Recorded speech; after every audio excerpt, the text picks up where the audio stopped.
Hey guys, welcome to Liberation Live. My name is Sharian, and it's really good to have you with me today. If it's your first time ever being here and being under the sound of my voice, welcome. I am a minister, preacher, evangelist, and I'm just here to share today. I'm here to share my testimony. FYI though, I have a podcast called No God for Real. If you have not checked that out, it's really good. It gives clarity to understanding the things of God, understanding like all the questions you may have ever wanted answers to. We get into that, but just also understanding and knowing the ways of God, like how God works, what God believes, all that good stuff. We talk about all that. But that's not what we're talking about today. So we're talking about a really interesting topic. But before I get into it, I want to set some context and give some background, right? Being a person that has known that they've had a calling on their life for almost my entire life, it caused me in my earlier and my younger years, still young, but in my really younger years, it caused me to be a bit afraid of what my future held, because I used to hear so much about the things that I would do in my life, what I was called to do. And as a result, that made me want to put on, as an old friend of mine used to say, my Nike shoes and run the other direction, because it overwhelmed me when I thought about it. And I already had so many things happen in my life, as a kid, most kids go through bullying and all sorts of things like that. I went through all of those things, but like times, whatever. Not as much the bullying. I did go through some bullying, but I dealt with a lot of people misunderstanding me. That was a big thing. People misunderstood me a lot when I was younger. And so me knowing what it means to be misunderstood and what it means to be rejected, what it means, I've been a person that had a ton of friends and was popular, and I've been the person that wasn't popular. I've been all of it in between, but being a person that knew what it felt like to be rejected, I knew that ministry came with a certain level of rejection. I just always had an understanding of it from a young age. And as a result of knowing what comes with the call, I would be hesitant to just run to it and accept it. I mean, on the contrary, I was trying to go the opposite direction, and I was trying to get as much life in as I could before I said, okay, yes, God, I'll follow you now, right? And I'm just gonna keep it a buck with you. Like that's what happened. That's how my life went.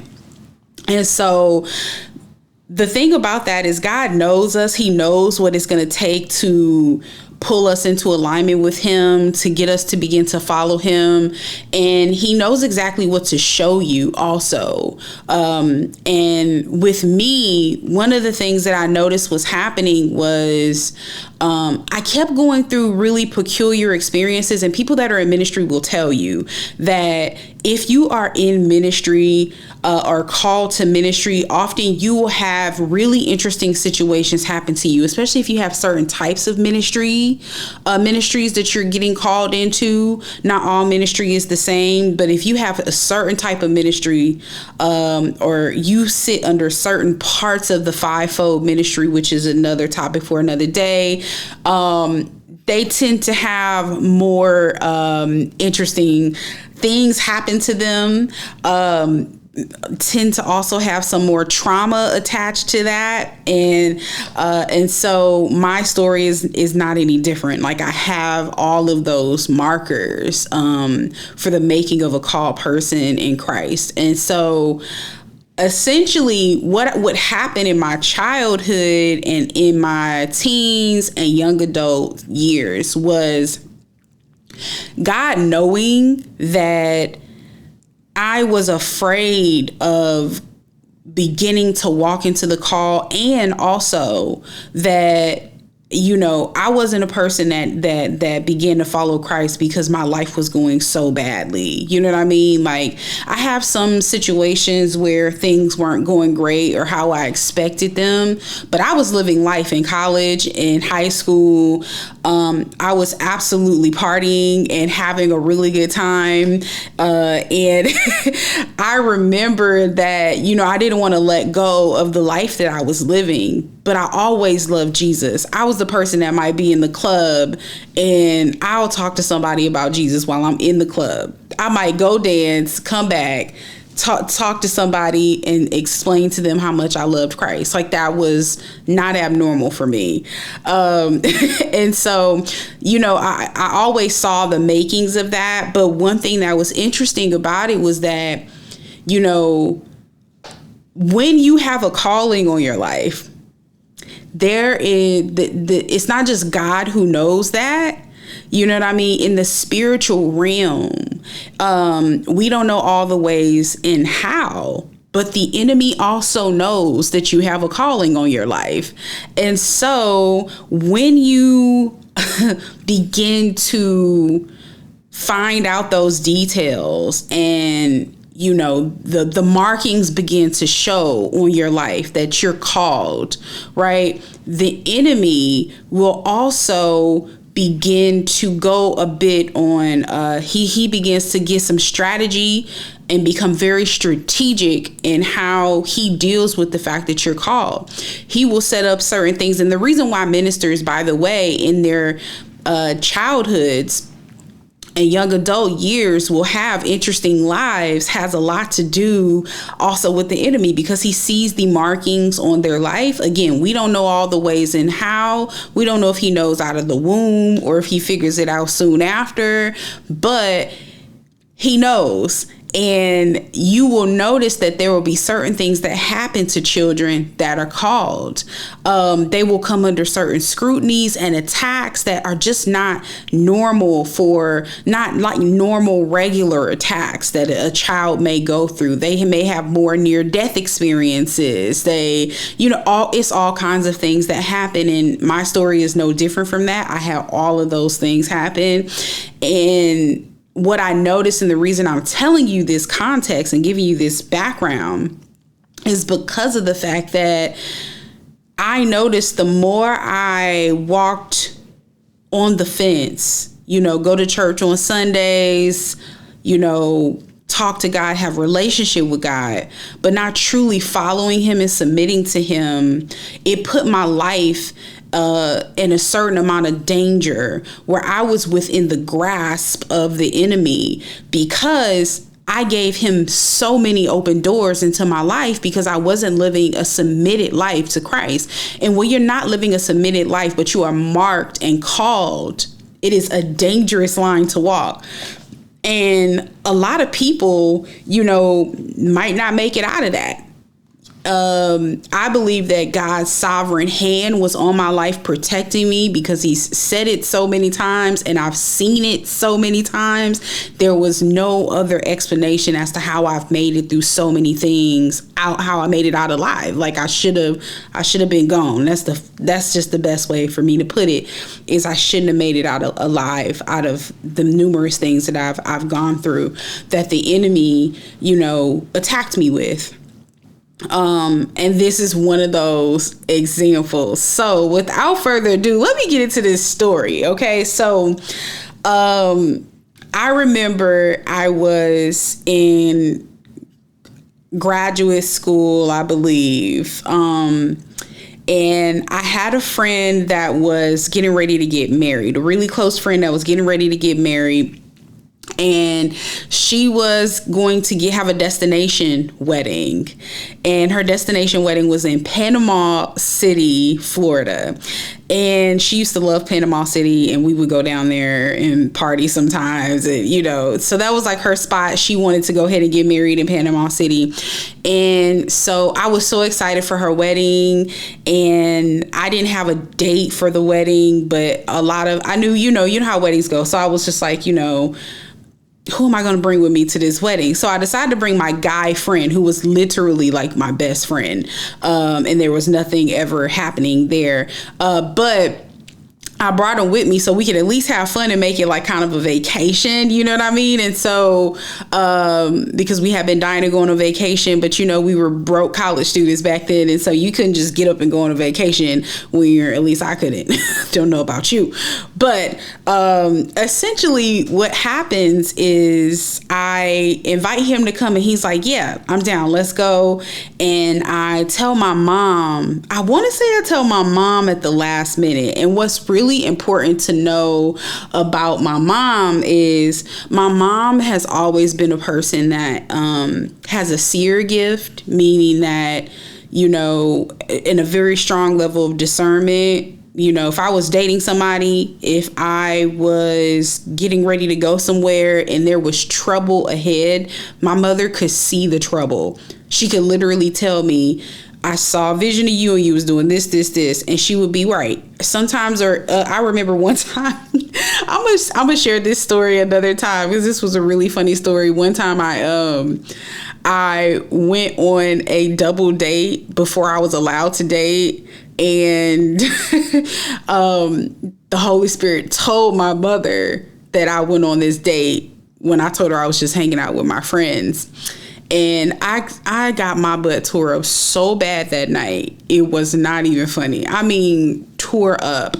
And so that's why it's important to know about my mom. My mom, she knows stuff. Okay, she's always known, and I couldn't really get much past her. Okay, so with the situation, I learned to just tell my mom, just don't even hide stuff. I learned to tell her what was going on because I was like, Jesus is clearly your BFF and I can't get around it. And I might as well just be honest. And so, but in this situation, there was nothing to hide. She knew my friend really well, and by this time I'm grown, and so everything's cool. And so I'm like, hey mom, I'm gonna go down to Panama City, for Helen's wedding, and I just want to let you know. And I'm going to stay here, and this is how long I'm going to be there. And I'm just giving her the details.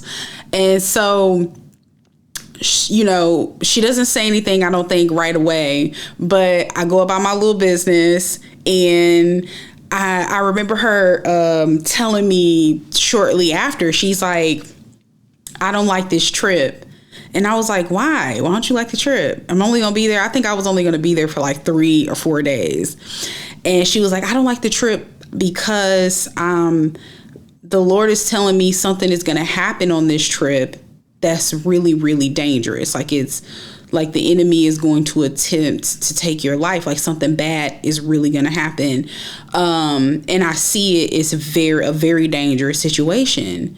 And I was like, really? And she was like, yeah. And she was like, I don't like this trip. I don't want you to go. You shouldn't go. I'm getting a no in my spirit, period. I don't want you to go. And I was like, ooh, I love you, mom. But one thing about me is I'm kind of hard-headed. And so when I get my mind set on something, especially vacations, when I need rest, when I want to have fun, all the pleasures in life, I don't listen as well. I listen better now, but I still struggle in this area still. It's like if I want to go somewhere and I want to go on a vacation, I have to see all the signs in the world to stop me from going on this vacation. And it's gotten me in some trouble because remember, when you have the call and the markings, vacations are not just normal vacations for you. Okay. But that's another conversation. So, she tells me, I go back and tell my best friend, I was like, yo, my mom is saying this. And he was like, what? Really? Oh my God. And I was debating in my mind whether I was going to go or not. But deep down inside, I knew I was still going. And I was like, I'm just going to pray. I should be fine. I'm going to look out, for danger. And that's what I'm going to do. And so he was like, all right, so we, I can't remember if we rented a car, but we start driving down to Panama City. from Atlanta. And I remember my mom was just, one thing about my mom is she's a live and let live person. She's not going to encroach upon people's freedom. She's going to warn you, and she's going to let you go, reluctantly, and she's going to pray. And so essentially she saw that I was not being moved. And so my mom, one thing that is really good about her is she understands that being a parent, when you're a parent and you are a believer, you are that child's covering. So, and actually she was explaining this to me the other day, and I loved what she said. And she was, she's like, she was explaining how you're the priest of your home, and my biological father was not in the home. And so that made my mother the priest of me, of my life. And so she covered me, even though we had a church and all that stuff, but she covered me. She prayed for me. God talked to her about me when there was something if there was any hurt, harm, or danger coming, he's going to go to who? The priest of my life. And that is how you are to be when you are a parent. You are an overseer of your child. You're an overseer.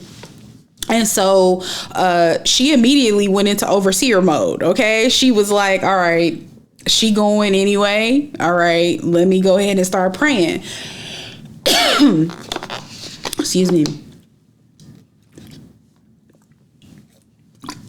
And so she's like, let me go ahead and start praying. So she starts praying, and I go ahead and I leave. And I go down to Panama City, and I remember me and my friend, his name was Terrence, we were looking around trying to find this trouble. Like, okay, not trying to find it, but just looking around constantly on edge, like, what's going on. And so we were looking around trying to see, like, okay, what's going on? What's finna happen?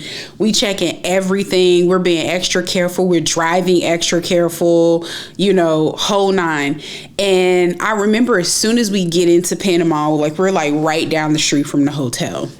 And when we are driving down the road, this truck, I think it was a truck, it had like some sort of something heavy. I'm not sure what it was. I can't remember. It was like something extremely heavy on the back of the truck. And the thing like let loose or something, or unbuckles. And like, I just remember it happened so fast. We were right behind the truck. And as we're right behind the truck, this thing on the back of it unsnaps. And it's like getting ready to let loose the thing on the back of the truck. And it causes, like, we have to like hurry up, get out of the lane and get into the next lane over. But in the next lane over is a car right there. I just remember it being really scary. And it should have been like a very bad car accident. Like it should have been a real bad car accident. But somehow I have to go back in my journal to remember exactly like how we escaped that, like how we maneuver. But it's like I just remember it was like we just barely like skid, around so that we didn't get hit by the other car and we didn't get some sort of equipment dropped or, onto our car, onto the windshield. Luckily, thanks be to God. And so I remember as soon as that happened, it was so dangerous and so scary. Me and him looked at each other immediately and was like, that was it. That had to be it. Like, that had to be the thing that, she saw, and that the thing that God warned her about. And so, in a sense, after that happened, I finally felt at ease. Like, I was like, okay, I can breathe now. Like, we made it through that situation. We lived. We're going to be okay. And we're not going to die. And so I remember after that, I felt like I could sort of like not let loose, like do anything bad, but I felt like I could sort of, have a little fun now and breathe and not, feel like my life was at at stake or at risk. And so we go to check in to the resort. I think it was a resort that we checked into, not a hotel. We checked into it and immediately was like, let's go to the beach. So we go to the beach, and I remember we run into this guy who was working on the beach, and he was doing jet skis. And I remember that, like, that day, it was not super sunny. It was like, it might have rained that day. I can't remember if it rained yet, but I know it was going to rain. I want to say actually it was going to thunderstorm that day, but the thunderstorm definitely had not started yet, but it was getting dark, even though it was still really early, and the waters were getting really, really choppy and like, kind of rough tides and stuff. But me being a person that I didn't grow up around the ocean, and so I didn't recognize the signs back then. Now I've gone to the beach so many times. I've gone on so many vacations. So now I recognize, I know when the waters don't look right. But back then I didn't know better. You know what I'm saying? Like, I noticed it was getting a little dark, but I didn't know better. I'd never been on jet skis. I'd never really been on the water like that, especially out on the ocean. Like, I just, but I was a trained swimmer. I didn't swim professionally, but I took a lot of classes on swimming. My dad put me in a lot of classes for swimming when I was younger. So I was a very good swimmer. The thing was, I hadn't practiced it in a long time. Because, when you're a kid, you don't care about your hair. You don't care about anything. You're just swimming. All I did was swim as a kid. But then as I got a little bit older and I became a teenager, and, I care about my hair and makeup and all that stuff at that point, I swam less.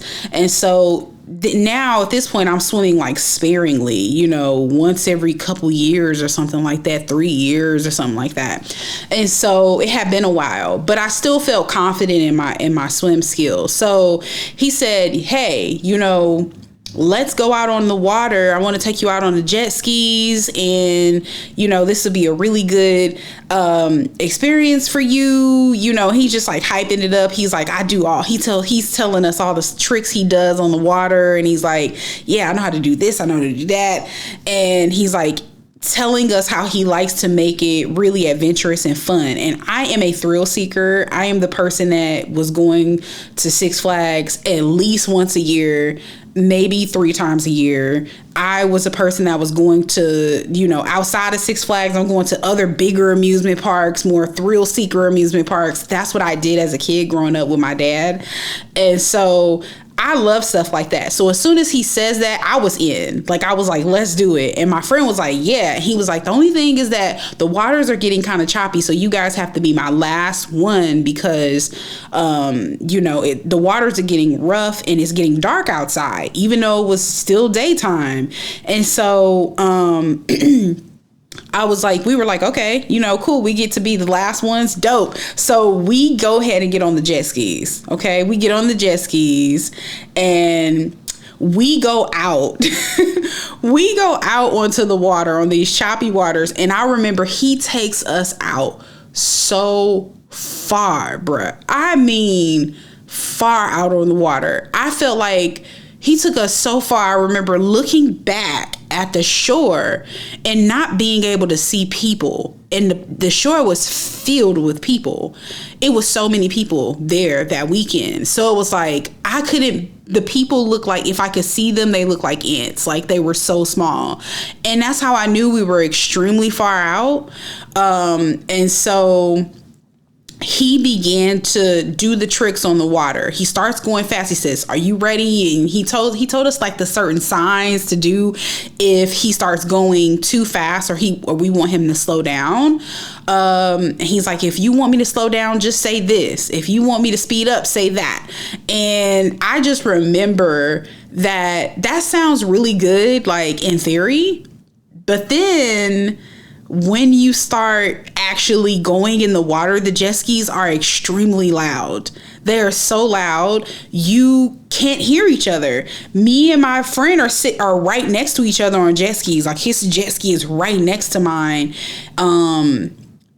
Except for once you start going out in the water, it starts to separate. But he couldn't even hear me. And he's supposed to be right next to me, right? And so I remember the guy, he starts going really fast. And I remember we try to communicate to slow down because he was going so fast, and he started hitting these corners.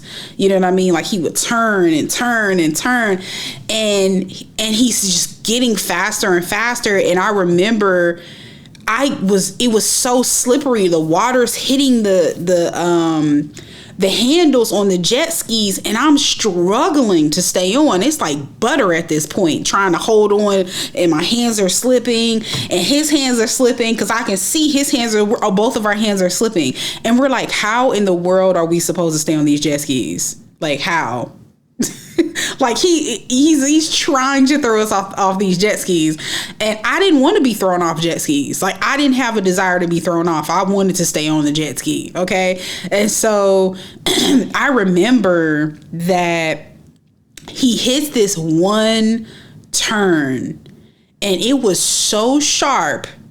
I just remember I'm on there. I'm barely hanging on.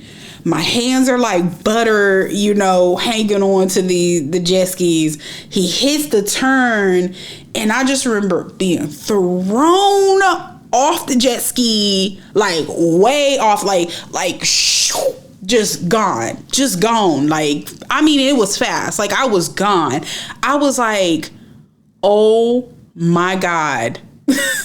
It threw me so hard and so like dramatically that when I landed in the water, I didn't just like hit the water and go a little bit under. It threw me so deep into the water that it was just pitch black. Like, I remember it throwing me into the water at such force that I could not see anymore. Like, I can remember I'm starting to go down. It's still plenty of light. Okay, I'm going down. It's like getting darker and darker and darker, and to the point that it was pitch black. I wouldn't know if a whale was passing me by. It was that black. I don't know about if y'all have ever experienced that, but that is probably not. That is extremely scary. There is nothing stopping anything from grabbing you, biting you, eating you, stinging you, like nothing. And that immediately crosses my mind as a person that was an avid shark movie fan as a kid, okay, and watched all the terrible ocean movies. Like, that was me. I was when I say I was a thrill seeker, and I loved thrillers and scary movies as a kid and a teenager and a young adult. So I was the person on Halloween going to haunted houses, and like, I loved thrill seeking stuff. And so but the thing about it is that I don't know what is in us as humans where we like things that scare us. Like, what is that? And so I remember that I was remembering the things that I've seen, like all the things that you use to entertain yourself. But in the midst of it entertaining you, the part of it entertaining you is that it scares you. Those things were coming into play. I was extremely afraid in the midst of that. And that's the bad thing about a lot of the entertainment that we consume, is that it instills a spirit of fear. In the moment, it feels so fun, but the things that it instills in you, put in the right circumstances, can cause a level of anxiety and fear and a lack of faith in God that can put you in a really dangerous situation, because you've seen too much that at the moment desensitized you, or you thought desensitized you, but left a mark on your mind to where when you are in the situation, you're going to think the worst of what can happen and come out of this situation because of all the things you fed your spirit, right? So I had fed my spirit so many things that were not good. And as a result, all the worst things came to my mind of what could happen. And I began to panic in the water. I began to panic, and all the things I learned about swimming, it became a fight for me to remember how to swim, even though I know how to swim. It's like riding a bike. But at that moment, there's a few things happening. We got my own fear that I'm dealing with. You have the fact that the enemy was looking for the perfect opportunity to attack you, and he has you where he wants you. So he's going to cloud your mind and attack your mind in the midst of that situation.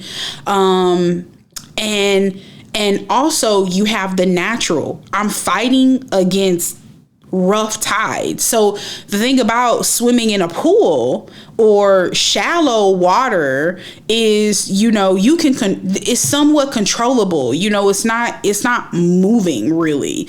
But when you're out in open water that's rough and choppy, and you're not supposed to be out there now because of that, there's a reason, because all your swim skills can go out the window at that point, which is why people that know how to swim go out into an ocean and drown. It's because it's very hard to swim in ocean water once it starts getting rough. And so I learned that real quick. But one thing that I was able to do was, like, even though, and I really believe this was God, I don't know how far down it threw me. I just know that it felt like I was going down for so long. I was convinced I was going to die. But the good thing is that because of the force of how fast the jet ski threw me, it cut, probably the amount of time it would take you to just swim down to that level of darkness in the water would be, long. But because of the force and the speed in which it threw me, it's like I went down there so fast. But now I have to get back up to the top, and I don't have a whole lot of time to catch my breath. And so I just remember panicking and just trying to get back up to the top, and not being able to see was a very good encouragement to get me back up to the top of the water. And so I don't know how long it took. It felt like forever, but I began to get back up to the top. By the time I got back up to the top, I was so tired. And I remember I got up right in time, and I took a few breaths, but then the tide would just push me back down under the water. And it's like, as soon as I'm able to get a breath, like, I can only get my mouth up out of the water. I couldn't even, like, get out of the water. I couldn't get out of the water, like, get my head out of the water. Really, it was like I was barely getting my head out of the water, because the tides they just were so many of them coming and pushing me down. And I was like, oh my God, like, I thought I would be safe once I got to the top, but I can barely get any breath because I can't get above the tide. And so I remember I would get up for like 1 second, 2 seconds, and get pushed back down. And so, and at this point I'm getting tired, and the salt water is getting in, which is awful. And quickly, feels like it very quickly dehydrates you, and makes your throat, just makes it hard. It just makes everything so much harder. And I remember I looked to the shore, like, I quickly was able to get my head up, and I looked to the shore. And I remember when I looked to the shore, I could barely see, like, it didn't look like I couldn't really see people, which let me know I was still very, very far away. But I began to scream, help, help, I'm drowning, help, help, help. And I'm screaming, and nobody can hear me. I'm so far away. I know nobody can hear me. Again, I'm back under the water. and it's, you know, now I got to fight to get back up above the water. I fight to get back up above the water, and I'm able to look around and see that nobody is out there. And I'm even looking for, you know, the guy who drove us out on the jet skis. I'm looking for my best friend and I can't find him. I'm like, I don't see him. I don't see anybody. Or actually, I see them, but they're really far away. Like, I didn't see him. I didn't see my friend. I saw the guy from the jet skis. No, actually, I'm lying. Not lying, but I'm tripping. At first, I didn't see them, but actually, I just had remembered I saw a really quick glimpse of him in the water. He was far away from me. He wasn't close to me. And so, like, close enough that I could see, but far enough that it was like I couldn't dare even think about trying to swim to him or anything like that. He was so far away. And the guy who had the jet ski was really far out. Turns out he didn't realize that we fell off, because he couldn't hear us when we were trying to tell him to slow down. Apparently, he thought we were saying speed up, so he sped up. I went off first, and my friend went off after I went off. And so, or he went off because I went off. He was like, oh, she went off, let me jump off. He actually, I think, just didn't hold on anymore, because it was getting too hard. And so, anyway, so all that's out there is us three. Like, nobody else is on the water. And I remember when we went out there, nobody else was on the water. That should have been a sign that we shouldn't have got out on the water, because nobody was out there. And it was just ocean. Nobody. Now, this is important, because I remember when I went out on the water, there was nobody. And, you know, when you're panicking, you're in the water, there's quick movements. When you're able to finally get your head up, you're panicking, you're like, you know, you're doing that. And that's what I was doing. The moment I could finally get up for air, I'm using all of the energy that I have to look around and yell for any help I can within the little span of time that I have, the 2 seconds that I have before I'm back under the water. And so I knew there was no one out there, which is why I thought my only hope was to yell at the shore, towards the shore, because I tried in the water and nobody was out there. And so all I could do was yell for the shore. So I remember, I don't know how many times I did this, but I remember I'd done it a few times. And a few times is 3. I'm not sure if it was 3. I really don't remember how many times I did it. I just remember that on the very last time, like I can remember it was like my second to last time, and you lose energy very quickly out there. And I remember my energy it was just zip at this point. I had nothing left. I was so tired. I had to get all the way up to the top. And then after I get to the top, I got to fight for my life again. And I just was like, this is impossible. And it was really hopeless. It felt really hopeless. I didn't have any energy. I could barely breathe.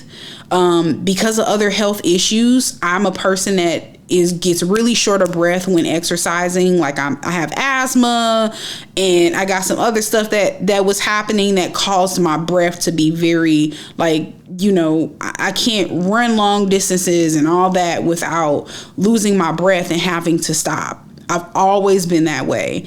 And so my breath is quickly going.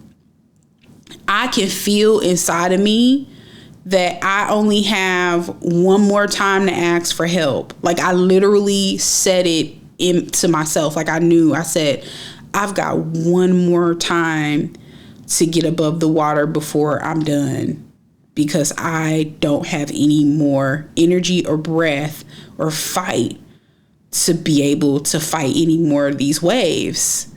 And so I said the thing that I knew in the past has saved me in different situations that I had been in. And that was to call on the name of Jesus. If you are ever in trouble, ever in trouble, I don't care if you don't believe in God, I don't care what it is, if you are ever in trouble, try that name. Test that name. Anybody that knows about that name will tell you when you call out that name and you are in desperate trouble, baby, he gonna show up. And I remember I called on his name. I decided to use my last breath instead of asking for help at the shore, trying to yell towards the shore. I decided to use my last breath to say the name Jesus out of the water. So I remember I got my head up. I'm on my very last. There's water all coming at the top of my mouth.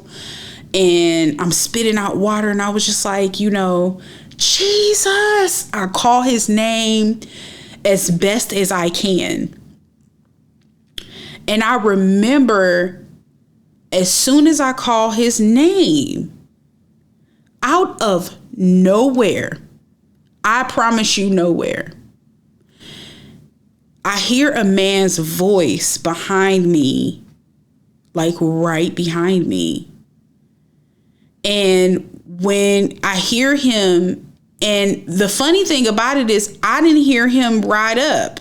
I didn't hear him come up. He just appears.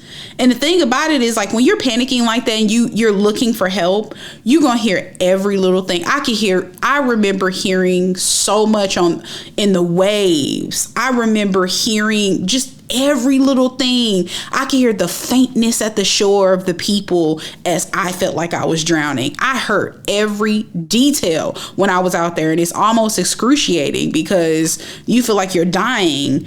And you can hear the people having a good time at the shore. You know what I mean? Like faintly. I could hear it very faintly because there was so many people at that shore. And I remember hearing this man, he says to me, turn on your back. I said, turn on my back. I turn around. And I didn't even know how I was turning around, because all this time before this man appears, I'm fighting with the water to even be able to get my head up for longer than 2 seconds. Okay.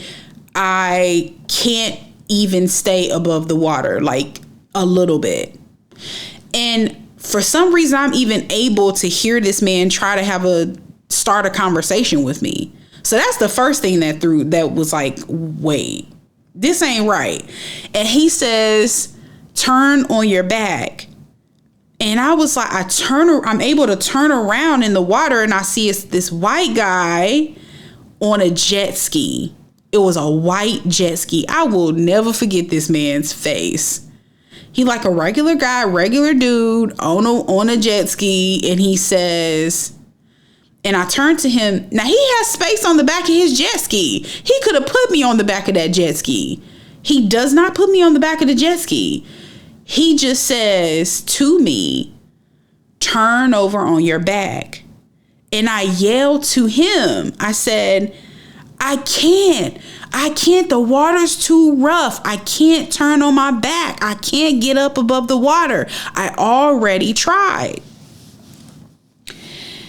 And he just repeats it. He repeats it with so much confidence. That's what was throwing me. It was like, he repeats it with so much. He's not panicked. He wasn't freaking out. He was so calm. He was like, turn on your back and float.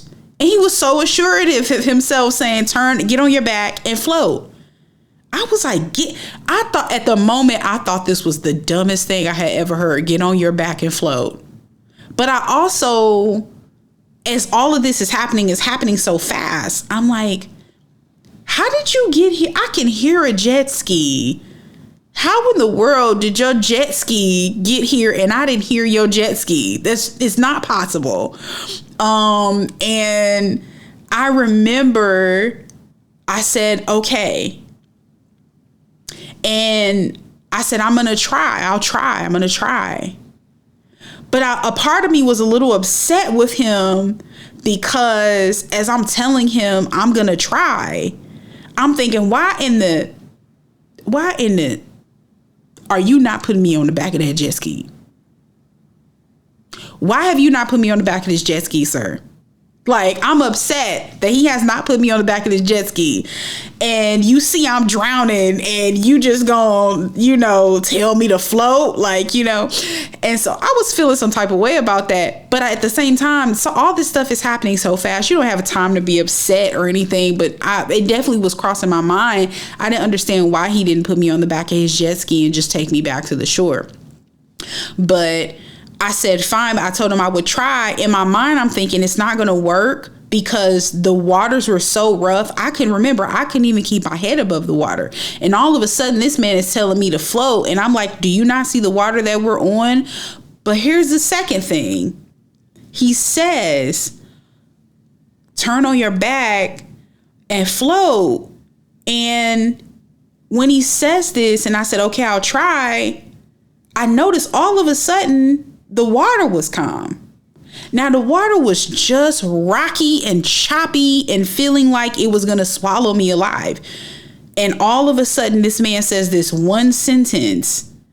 And he said it a couple times because it was like, I was fighting back with, not fighting, but I was like talking back to him. I can't, I'm drowned. I cannot, I've tried these things already is what I'm saying to him. But I noticed that I think he said it maybe for a third time. I remember he said it multiple times. He said the same thing over and over. He never changed what he said. He said the same sentence back to back to back. It was like the third time he said it, and the waters were calm. I mean, complete. It was just like complete calm on the water. All of a sudden, it was perfect. And my body just floated on up. Just all of a sudden, all the fight with the water ended. I floated up to the top.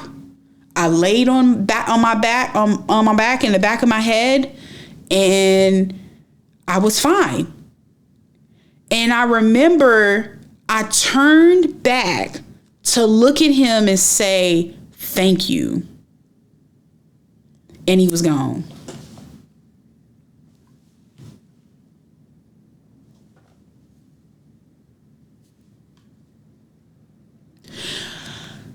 Let me repeat that. I started to get on my back to float. Waters turned completely calm. I land on my back. I turned back to, this man was right by me, FYI, which is why it blew my mind that I couldn't hear his jet ski come up. It was like, that's not possible. But I'm like, I turned back to tell the man thank you, and he completely disappeared. He wasn't there. I didn't watch him disappear. I turned to say thank you, and he's gone. He's just gone. Okay? He's gone like he was never there in the first place. Gone. I didn't hear a jet ski leave. I looked all around me, and there was nobody, not a soul on the water. I confirmed it to make sure I wasn't crazy because I think it was maybe 3, 4, at the most 5 minutes later, my friend comes back with the guy, the man who took us out on the jet skis. He stopped to pick him up first because he was closer to him. So he finally gets back to me, and they put me back up on the jet ski. I climbed back up on there, and I'm still looking around. I have been looking all over for this man. And I said to them, did y'all see anybody with a jet ski? They were like, no, we're the only people out here. There's nobody else out on the water. I was like, no. There's somebody out here on the water. They just saved me. I was drowning. I tell him I'm panicking. I'm like, I almost died. He shot me down in the water. I couldn't stay up. And I'm telling my friend, like, I almost just died. And he didn't know, because he couldn't really see me from the distance that he was at. He didn't know I was drowning. And so he was like, he's looking at me like I'm crazy. He was like, what? He was like, what happened? I'm like, I was drowning in the water, and a man came up, and I remember it was almost like he couldn't comprehend what I was saying. And to this day, I don't know if he believes me that I was drowning, or he thought I was being dramatic or something, because it was like I would tell him and he just didn't. I remember he didn't know what to make of it. He just looked at me. He was like, he never, ever, ever could, like, I remember after that, he never even brought it up. He never talked about it again. Probably freaked him out, but I was like, I was 100% convinced, and it's not even I'm convinced. I know, because it was impossible. Okay, it was impossible. I scanned the mess out of that water immediately after it happened. Immediately when I got on the jet skis too, all the way back to the shore, I'm just looking for one soul on the water, and there is no one on the water. To the point, I remember when we got back to the water, that it was kind of like I don't know if it was like an emergency. I just remember it being like nobody was even allowed to go in the water. It was like a big deal. By the time we got back to the shore, it was like a big deal that nobody could get on the water at this point, because it was too dangerous to be on the water. At this point, it was like really dangerous. A storm is starting. It might have already even been raining by this point.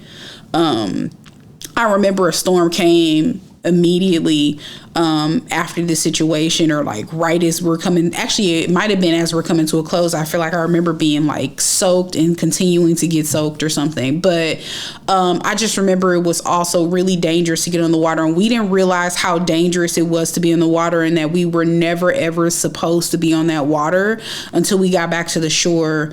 That's when we realized how dangerous it was to be on that water. And it was a very bad idea.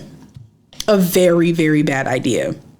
The guy who took us out, I don't think he ever really realized how serious it was and how dire of a situation that was.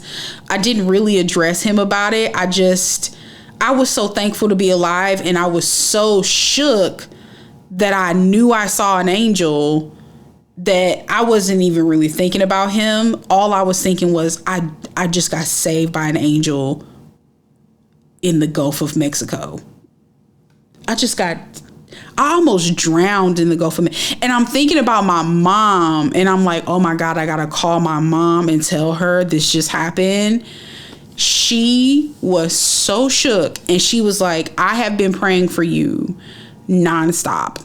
Since you left, I've been praying. She had been just praying, because the trouble that she was feeling had not left her about this attack from the enemy she was feeling was going to happen when I went. And I remember this shook me to my core. And it was one of the things that began to move me. And I'm not saying it was immediate, because there were multiple things that happened that caused me to say, let me get more serious about my relationship with Christ, because I'm tired of being at hands with from the enemy's attacks, and he's not playing with me. The thing about it to understand is, like, I'm laughing about the situation with you guys. I'm telling the story, but it really isn't funny, because of the fact that we talk about the enemy sometimes and we laugh, but his attacks are serious. He's not playing with us. He's trying to take you out one way or the other, whether he can kill you slowly by the way you're eating, a car accident, whatever he can do. And he can have you feel like you're being entertained on your way to destruction, entertained on your way to death. And you won't even know it happened. It just creeps up on you. And next thing you know, you died young. And you were having such a good time. You didn't even know you were at throw's length from an attack that would cause you and cost you your life. And so we laugh about the enemy because we act as if it's a joke. We act as if he's a joke, and he's not. And we really need to take that more serious. And I remember when that happened, and I've had more than a few near-death experiences happen. It was like, that one was one of the final straws for me to really say it's not worth all the things that I'm doing. It's not worth it, because I knew if I would have died at that moment, even though I love Jesus and I said that out of my mouth, right? But I wasn't. The word tells us if we say we love him but we don't obey him, that we are liars. We're liars. When we say we love him, Jesus my BFF, I love Jesus, but if we say that out of our mouth and we're like, I got my own relationship with God, but at the end of the day, you're not actually following him, like for real following him, not partially follow, because you can't partially follow anybody, right? If you are driving and you're on your way to a destination, you're going out of town, you're on a long journey, and you don't have navigation, the only way you can get there is to follow behind another car. What happens? You have to follow that car closely in order to reach that destination. You cannot, go over to McDonald's and they keep going. You can't go over to a friend's house and they keep going. You can't park over there and over there and over there, hit a club and take a stop and they keep going. What's going to happen? You're going to get lost, and you will not be following them anymore. That fast, you can lose them, right? Because you're not following after them. And Christ works the same way. If you are not following after him, you are the one that will grow distant and become distant from him. And you will not be following him anymore. And to believe that you are in a real relationship with him, right? And it really be I think the word is a salvific relationship. Relationship where it is soundly standing on the foundation of salvation. The only way that you can have that, it can't be just, I said it out of my mouth. I believe Jesus died for me. And, as a result, I've got my fire insurance. I've got my life insurance, my alive insurance. That's not how it works. Because of the fact that in order to have salvation, or I should say believing in Christ, is an action word. If you believe in God, you will behave a certain way. If somebody tells you that your house is on fire and you say, yeah, I believe my house is on fire, but you go take a bath and you go cook, go take a bath with some Epsom salt, you go cook you some fried chicken in the kitchen, you go wash clothes. Do you actually believe your house is on fire? You don't actually believe your house is on fire. You don't at all. So you said it out of your mouth, but your actions don't align. So you don't believe your house is on fire. And salvation works the same way. We say we believe in Christ, but our actions don't sound like we believe in Christ, because he tells us what it takes to believe in him, and to walk with him. But then we go about our own way. And we say, yeah, I believe in you, Jesus. Yeah, you're my friend. Yeah, I talk to you sometimes. I talk to you maybe once a day, if that, but I go do what I want to do with my actions, with my life. I live as I want and desire, and I please. And you are not Lord of my life. Or I let you Lord over some decisions, the ones that I can't seem to figure out. And, I'm an independent person. So, eventually I will let you make some decisions, but for the most part, I'm good. I don't always need you. I need you when I can't, figure something out on my own. And that's a relationship. That's me following Christ, right? No, it's not. It's not you following Christ. You're deceiving yourself. And so this is important to understand, because if you are not walking with him, you are within the reach of the enemy, and you are not being covered, and God doesn't have grandchildren. So your grandmother's prayers and your mother's prayers, they do not save you. Now, they can cover you by God's grace if, and that's not even like on always, because you know how many people have died and they had praying grandmothers? Plenty. And the enemy is able to as I heard this one pastor say, get above through your prayer, the grandmother's praying realm. When that happens, it's sad, but the prayers didn't save you. They didn't save you. And so if you're moving through this life and you thinking that your grandmothers, your mothers, your aunties, or whoever's, your family pastors' prayers for you are going to save you and give you salvation, but you can live however you want to, it is not true. And I recognize that when I was out on that water, I had a moment where I knew, and I panicked so bad. I said to the Lord, if you would just save me, I will turn this thing around. Just save me. Because I knew if I died, I wasn't in right standing. I don't care how many people I talked to about Christ, I was not living right. And I knew my life was at risk at that moment. And so I remember he gave me another chance. And after that, shortly after that, I began to get myself together. It wasn't an overnight thing, of course. It was a journey, but I began to get myself together. And it was worth it. And ever since I began to get myself together, I have no longer been a stone's throw away from the enemy being able to take me out of this life. But before I made that decision, I have more than my fair share of near-death experiences where only the sovereign hand of God saved my life. And think about this too.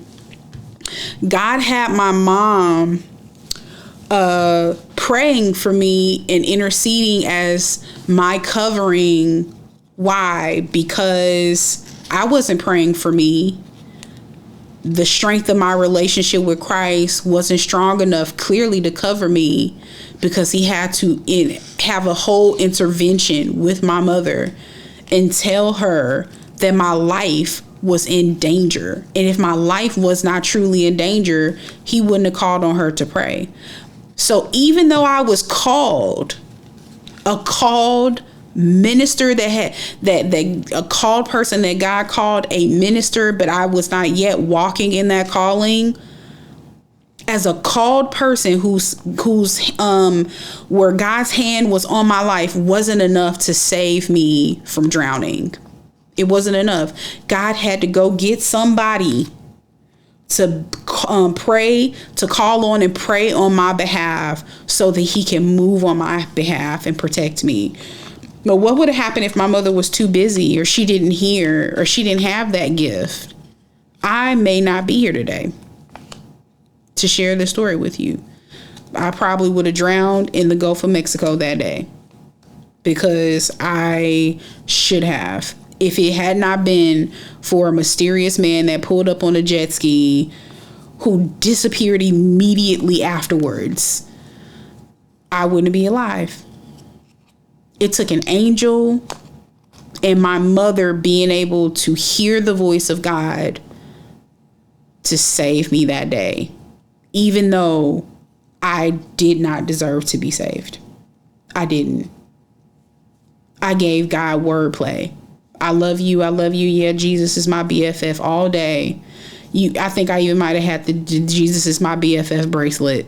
I loved Jesus out of my mouth. And it didn't mean I didn't have love for him in my heart, but I didn't love him enough to lay my life down for him at that time.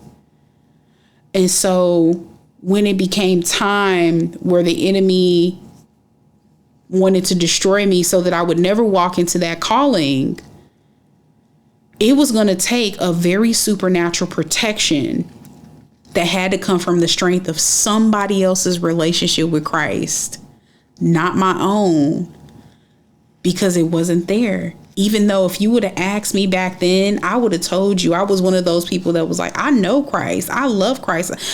Jesus, I have a great relationship with God. You couldn't tell me nothing, even though I was living how I wanted to.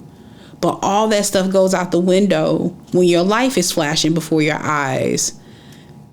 And then you have to get real with yourself that you know you haven't been living for Christ, and that makes you a liar.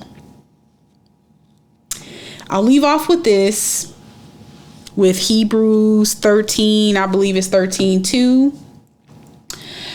And that is, do not forget to show hospitality to strangers, for by so doing some people, well, I'm not reading that right. Let's try that again. Hebrews 13:2.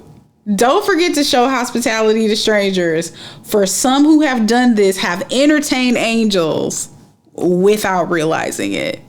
I'm going to say that again. Don't forget to show hospitality to strangers, for some who have done this have entertained angels without realizing it. Man, that was really true for me that day. And I'm sure I probably have had other times I've met angels. I've definitely had some times where I've questioned it, but that was the time that it was like, this no doubt was an angel. Just no other explanation for it. I hope you guys enjoyed this story. And let me know in the comments if you did. Subscribe if you have not subscribed yet. What are you doing? Like, subscribe, hit the follow. You know, I'm gonna be putting out really good content. I believe it's good content to help you in your own journey and to get to know the ways and the paths of God. And I hope this was helpful to somebody. If it was, let me know. And, you know, I just want to say, be blessed. Be blessed. All right. Take care.